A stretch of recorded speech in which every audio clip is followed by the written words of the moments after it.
suicídios. Lições Bíblicas Adultos. Lição 8. Transgênero. Que transrealidade é essa? Prezados irmãos, eu vos cumprimento com a paz do Senhor Jesus. Daremos continuidade à nossa série de lições bíblicas deste trimestre, com o tema A Igreja de Cristo e o Império do Mal. Como viver neste mundo dominado pelo espírito da Babilônia. Aproveito o ensejo para outra vez divulgar o livro auxiliar. Aconselho a todos os professores e alunos a adquirirem o seu exemplar. Procure-o em uma loja da CPAD ou pelo site da Casa Publicadora. A lição de hoje é a lição de número 8, com um tema complexo: transgênero. Que transrealidade é essa? Como as demais lições, nós temos uma subdivisão em 3 pontos e a proposta é elucidar o nosso público interno acerca desta temática. Não se trata de transfobia e nem de discurso de ódio, mas tão somente apresentar à igreja os fatos e a posição bíblica em relação à transgeneridade. Vamos então começar. Ponto 1. Pensamento da transgeneridade. Sob ponto 1, identidade de gênero. O gênero identifica os seres inequívocos do sexo masculino e feminino. Porém, na década de 1970, as feministas passaram a usar o termo gênero para o diferenciar do sexo anatômico. A partir daí, as ciências sociais começaram também a ensinar que o comportamento dos gêneros é estabelecido pela cultura e não pelas características biológicas do sexo. Esse conceito também alcançou a educação formal em todos os seus níveis.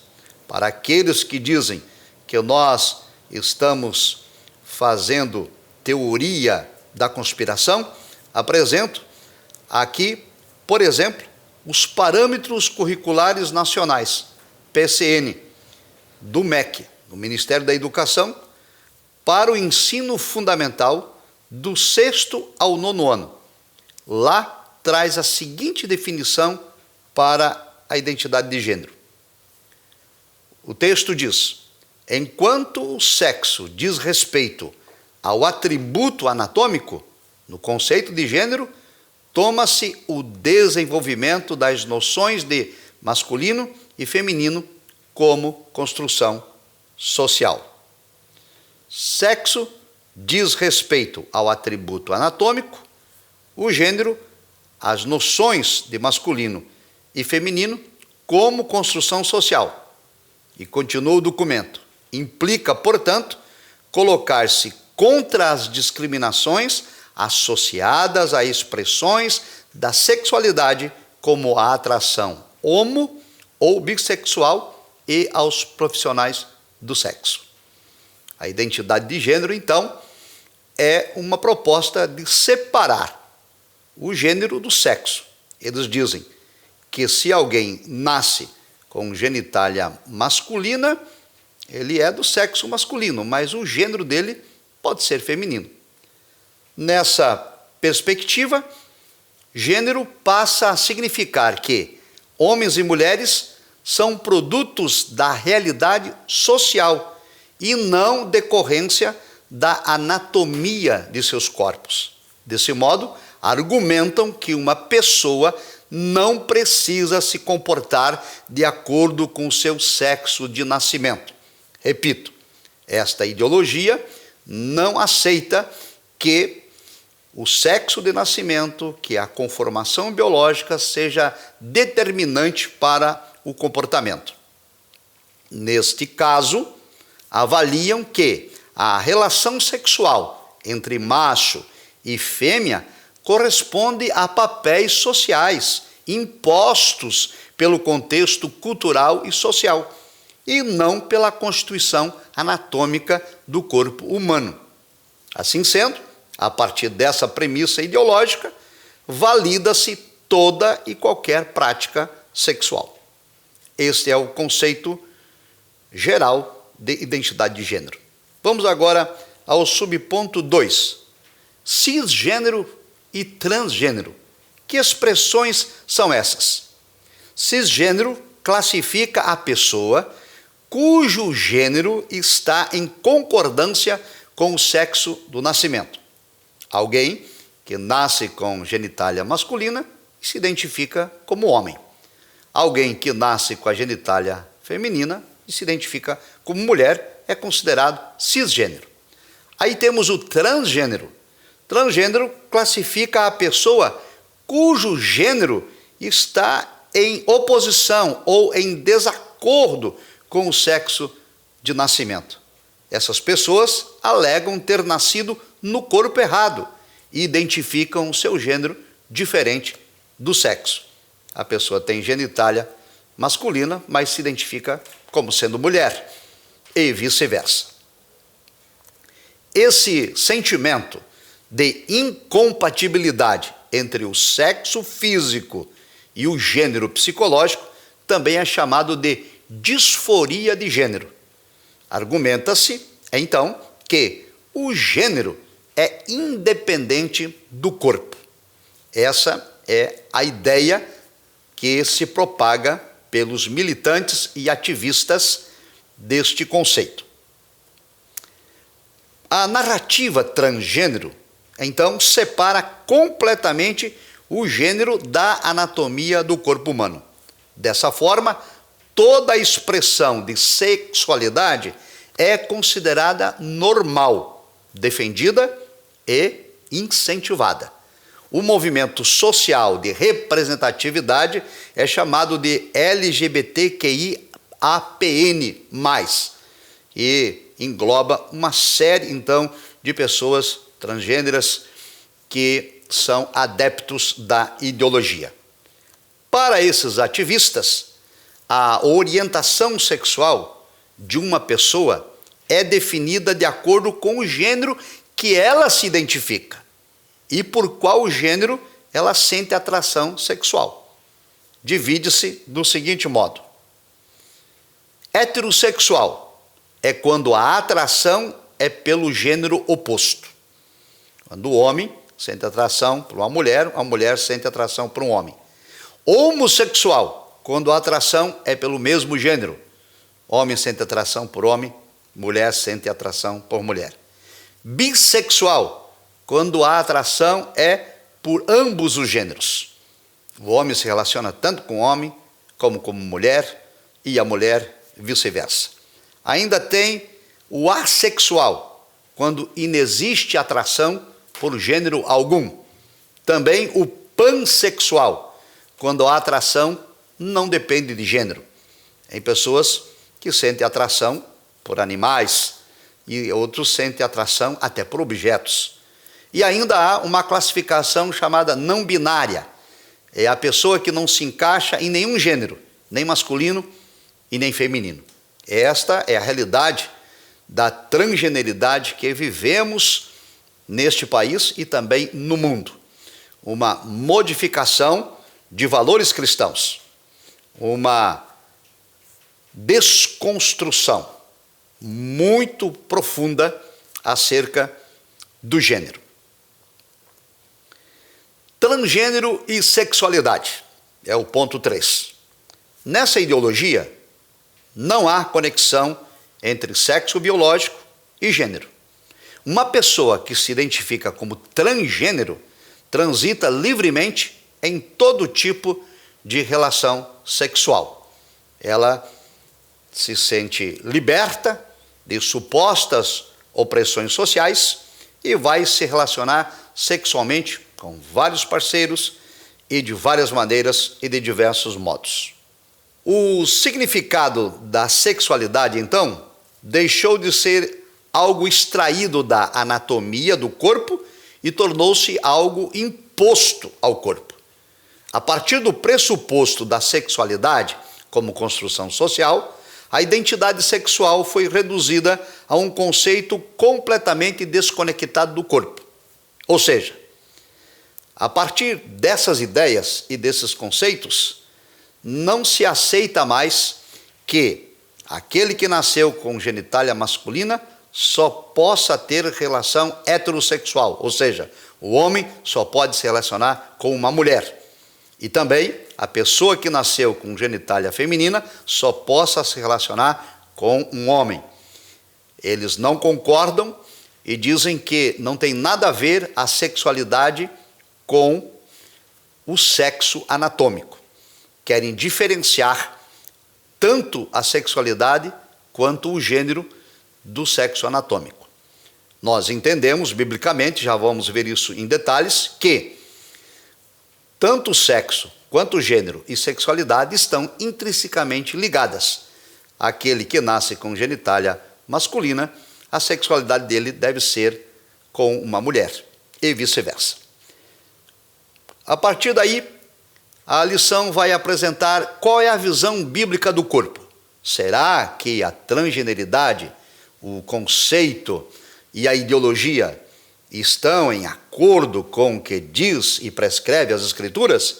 Porque esse é o nosso propósito, esclarecer ao povo de Deus acerca desses fatos que são conduzidos pelo espírito da Babilônia. Vamos à construção biológica, então, do corpo. A Bíblia diz que o homem, do hebraico Adão, foi formado do pó úmido da terra, Gênesis 2:7. Cristo ratificou isso, dizendo que desde o princípio da criação, Deus os fez binários, macho e fêmea. Marcos 10:6. O gênero desse corpo é definido pelo sexo da criação, geneticamente determinado, homem ou mulher. Então veja, a Escritura deixa isso bem claro. Quem nasce com sexo masculino é do gênero masculino, e não tem como ser diferente, biblicamente. O sexo e o gênero estão, então, relacionados com as características orgânicas do corpo e dos órgãos genitais. Um corpo feminino, além da genitália, também tem todos os demais órgãos reprodutores, como o útero, as trompas, o ovário, etc. E também o sexo masculino com as suas características. É isso que a Bíblia Sagrada nos ensina. Significa, então, que na criação divina, os cromossomos sexuais XY determinam o sexo masculino, macho, e os cromossomos XX determinam o sexo feminino, fêmea. E isto é ciência, é biologia, é criação divina e é a palavra de Deus também. Biblicamente, então, os anseios de nosso corpo precisam estar sob o controle do Espírito Santo. O nosso corpo mortal se inclina para a prática da imoralidade sexual, tais como adultério, fornicação, impureza e lascívia. Por conseguinte, é importante destacar que os sentimentos e os desejos carnais não podem servir como guia confiável dos propósitos de Deus para o nosso corpo.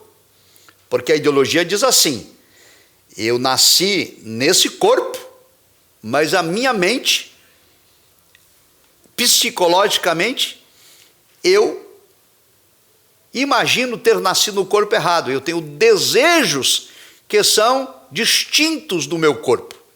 Porque o desejo sexual, biblicamente, deve ser hétero, ou seja, o homem sentir desejo por mulher e mulher sentir desejo pelo homem. Então, nós estamos aqui afirmando que os meus desejos carnais não podem servir como parâmetro do propósito de Deus para com a minha vida. O marcador mais confiável de quem somos é a nossa identidade física e corporificada, dada por Deus como homem e mulher.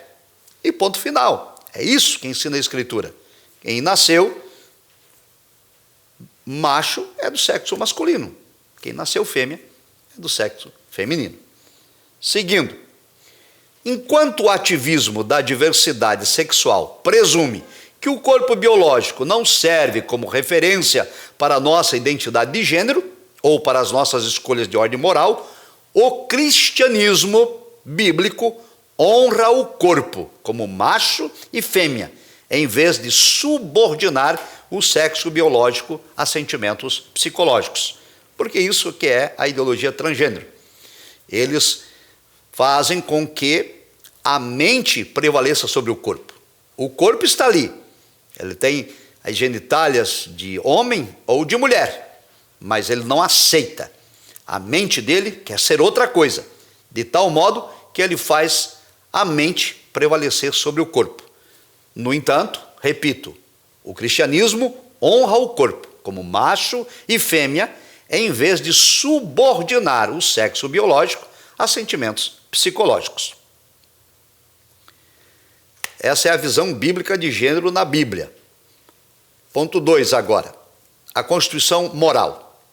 O homem, diz a Escritura, foi criado, dentre outros aspectos, à imagem e semelhança moral de Deus. A imagem de Deus pertence à nossa natureza moral, intelectual e espiritual. Porém, o pecado corrompeu a moralidade do gênero humano, conforme Gênesis 6 e 5. Por causa, então, dessa queda, todas as áreas do nosso ser foram afetadas. Nós estamos sob a escravidão do pecado e foi afetado, inclusive, o nosso livre-arbítrio. A nossa capacidade de fazer escolhas certas foi afetada pelo pecado. Por isso que no plano divino, os crentes precisam ser restaurados segundo a semelhança do modelo original, a moral de Deus. Efésios 4, 22 e 24, Colossenses 3 e 10. Assim, aos salvos, a Escritura diz: não reine o pecado em vosso corpo mortal. Romanos 6,12. Desse modo, as práticas sexuais ilícitas são veementemente proibidas nas Escrituras, tais como o adultério, Êxodo 20,14, e a homossexualidade, Romanos 1, 26 e 27.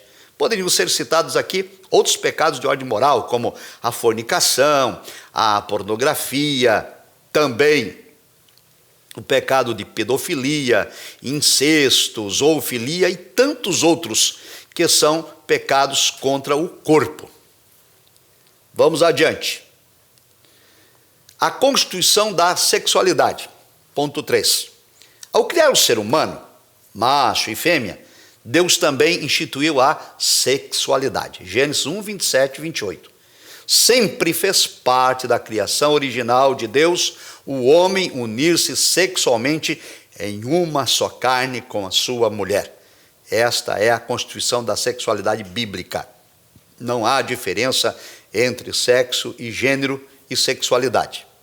Dito isso, é importante lembrar que Cristo, ao abordar o tema, associou a anatomia dos sexos com o propósito divino da sexualidade e da reprodução. Mateus 19, 4 a 6.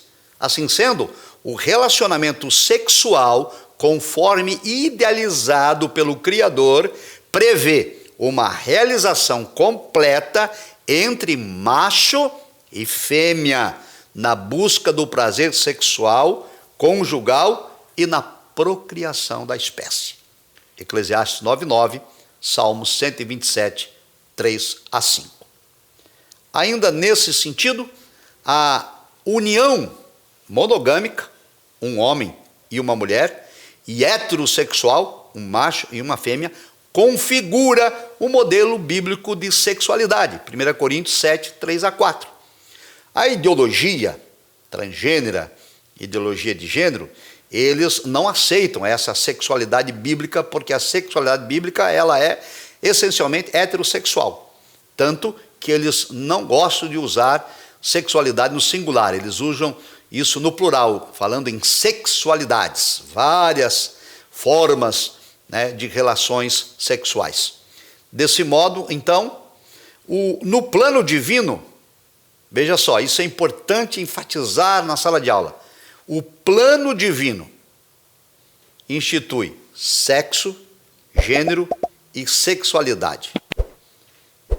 O sexo, que é a parte anatômica, o gênero e a sexualidade não são meros estereótipos de construção social, mas estão biblicamente, intrinsecamente relacionados.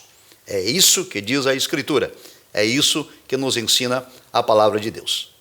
Porém, a ideologia transgênero não aceita, desconstrói. É por isso que as lições anteriores já estudamos que o espírito da Babilônia atua na desconstrução do texto bíblico. Porque o texto bíblico, a palavra de Deus, a doutrina bíblica, serve de impedimento e é barreira para o avanço destas teorias. Quando nós nos posicionamos ao lado da Escritura, nós somos considerados como fundamentalistas ou homofóbicos, e agora, com a questão de transgênero, existe também a expressão de transfóbico, né, de ser alguém contrário. Nós não estamos aqui sendo contrário a nada, nós estamos apenas expondo o que diz a Escritura, e como cristãos, nós somos desfavoráveis à prática do pecado, seja o pecado que for, de qualquer ordem e de qualquer natureza. Vamos adiante. Ponto 3, efeitos da ideologia transgênero. A primeira delas, a primeira consequência é depreciação da heterossexualidade. Nas Escrituras, o modelo de sexualidade, como já dito aqui várias vezes, é heterossexual. Isto é, a relação sexual deve ocorrer entre um homem e uma mulher. Os textos, Gênesis 2:24, Mateus 19:5, Marcos 10:7, Efésios 5:31 e tantos outros. No entanto, ativistas sexuais atuam na desconstrução da orientação sexual bíblica. Por exemplo, em 1991, o teórico social Michael Warner cunhou o termo heteronormatividade. Esse termo passou a ser usado em depreciação da prática heterossexual. A heteronormatividade é vista como um modo opressor de obrigar as pessoas, de impor as pessoas a se relacionarem sexualmente entre macho e fêmea. Acusa-se, então, a heterossexualidade de impor uma regra pela perspectiva biológica determinista e pela construção social estereotipada. Alegam que o padrão heterossexual é discriminatório, é preconceituoso, é transfóbico. Claro, tudo isso é em contrariedade aos textos bíblicos. Um outro problema da ideologia transgênero, uma outra consequência, é a construção de narrativas. A militância trans alega que a subjetividade de alguém, se sentir homem ou mulher, deve sobrepor os aspectos biológicos. É como disse já, eles afirmam que a mente deve sobrepor o corpo. Tem um corpo de homem, mas a minha mente é de mulher, então a mente deve prevalecer. É isso que alegam os militantes trans. Exigem, então, por causa disso, terapia hormonal e cirurgia de resignação sexual como solução para adequar o corpo à mente.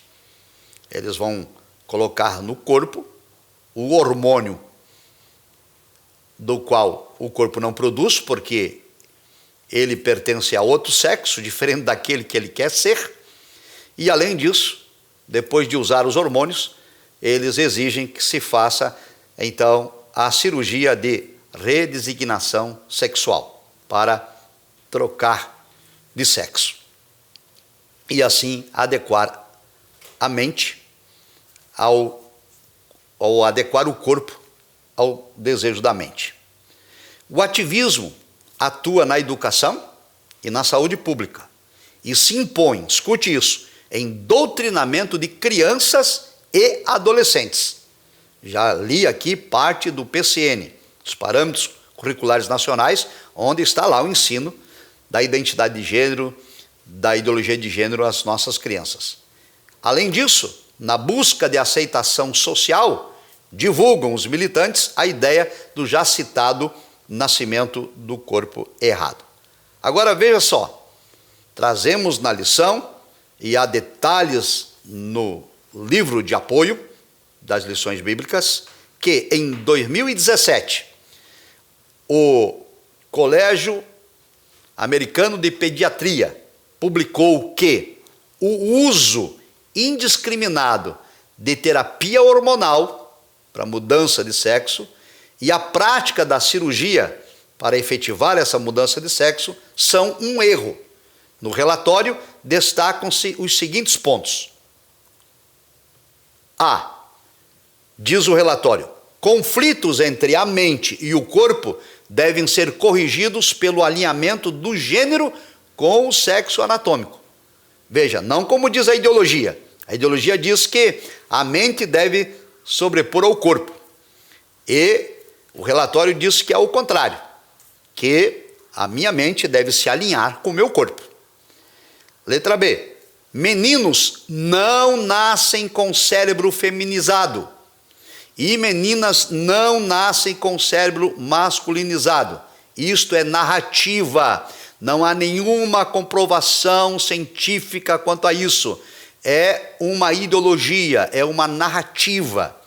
Então, tomemos bem atenção quanto a isso.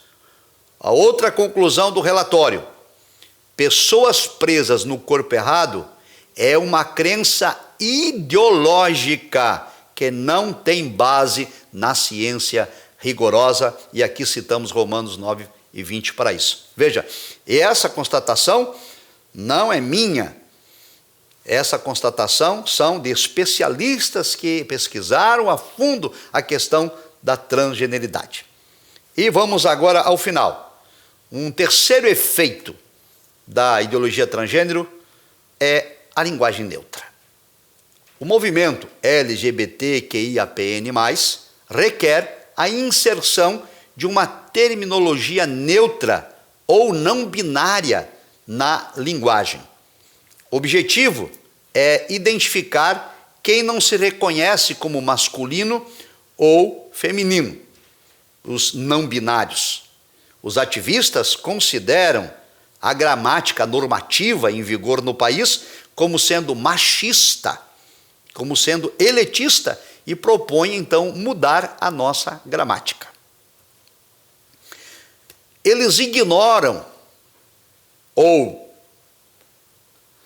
fazem de conta que isso não existe, mas ignoram que na língua portuguesa o gênero neutro é absorvido pelo masculino.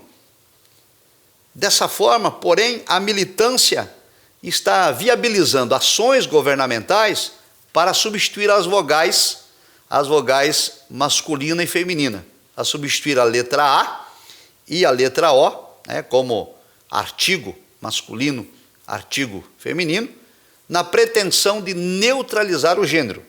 Veja algumas propostas de grafia que circulam. Por exemplo, letra A. Usar a expressão elu em lugar de ele ou ela. Usar a expressão todes em lugar de todos. Ou usar a expressão amigues em lugar de amigos. E além disso, há outras expressões, como por exemplo, até nas universidades estão usando. Bom dia a todos, e também a expressão bem-vindes, para tentar buscar uma linguagem não binária para atender os anseios de pessoas transgêneros. Assim sendo, a norma gramatical é desconstruída para atender a ideologia de gênero, para atender a ideologia transgênera. Isaías 5:21 fala sobre o perigo de se fazer inversão de valores. Amados irmãos, concluímos esta lição, importantíssima, porque nós, os cristãos, precisamos entender que ao nos criar, o Senhor Deus nos constituiu anatomicamente como dois sexos, macho e fêmea, dois gêneros, masculino e feminino, e uma única sexualidade, a heterossexual. É assim que ensina a Escritura. No próximo domingo, nós vamos estudar sobre a visão do corpo. E é importante porque ela é uma continuidade da lição de hoje.